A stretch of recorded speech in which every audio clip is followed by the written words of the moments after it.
Hello, my name is Kedar Pavgi, the HACS Program Manager here at the National Security Innovation Network.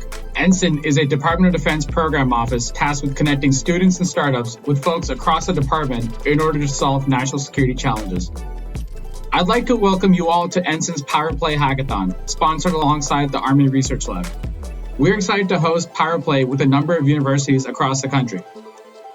Here are some key dates for this hackathon. This hackathon begins on October 25th, 2021. You'll have until 5 p.m. Pacific time on November 3rd to submit your solution to the problem.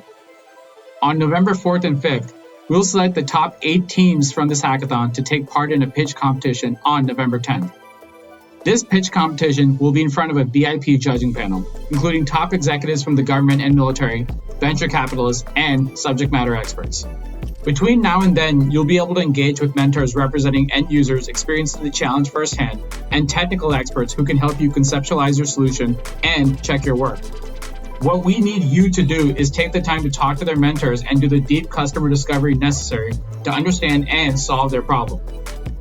We're also going to ask you to engage with the other participants, bounce ideas around, and form teams.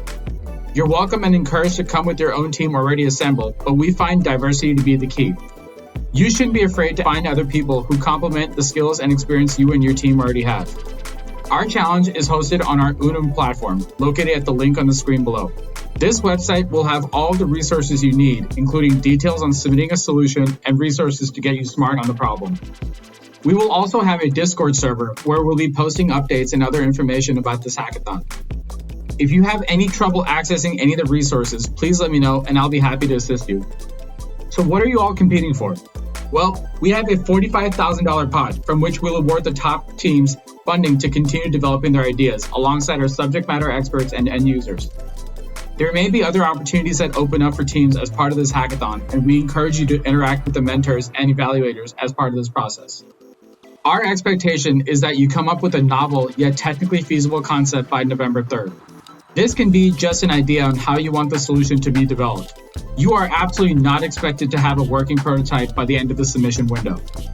Lastly, I want to present the challenge you all will be thinking about over the next couple of days.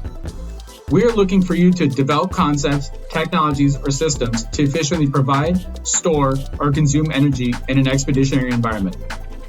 I want you all to keep the challenge top of mind as you begin thinking about your potential solution and as you speak to mentors. The challenge may not mean much to you right now, but it will after you've had a chance to dig in and begin your work. With that, I'd like to pass it off to my colleague, Dr. David Baker from ARL, who will walk you through an example scenario and more details on this challenge.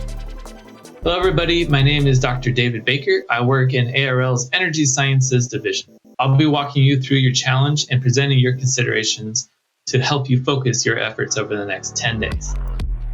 This hackathon is designed to address a challenge the broader department will be facing over the next 10 years, ensuring a plentiful supply of energy. Energy underpins every element of military operations, both on and off the battlefield. DoD personnel use energy to power forward operating bases in remote locations, fuel vehicles, and provide backup electricity during humanitarian assistance missions. With operations becoming increasingly energy intensive, especially with advanced mobile communications and computing, finding ways to make the supply of energy more plentiful and efficient is of utmost importance. Our challenge is designed to focus on both energy generation and consumption, especially in a situation where it may be logistically infeasible to resupply energy. With that, we focused our hackathon on 3 focus areas: power consumption, microgrids and batteries, and autonomous power. Let's start with power consumption. Devices operating on the edge, especially those using advanced computing, are power guzzlers. Existing applications tend to maximize performance at the expense of efficiency, and that results in a need to frequently charge for devices. For troops operating in austere environments, they may not have the ability to recharge their devices mid-mission, or may be limited on how frequently they can go back to swap out a battery. Ideally, applications should be developed to operate on military computers or communications devices while also consuming electricity more efficiently. Here's a few questions to get you started. How could software or hardware improvements increase data processing efficiency? Could existing technology be augmented to reduce its energy profile? What communication network design results in minimal energy demand. The DoD recently released the Defense Climate Risk Analysis Report, which outlined the many ways in which global warming will affect operations around the world. With that report, the DoD is placing a greater emphasis on renewable energy technology, given both concerns about climate change and the potential for these power sources to operate effectively in remote environments. However, the current state of renewables isn't without its limitations, and the technologies need to be developed further before end users can effectively deploy them. So a few key questions. Are there ways to make renewable energy technologies more resilient and scalable? How do we best use alternative energy for 24-hour operations with low energy signatures? Finally, we have autonomous power.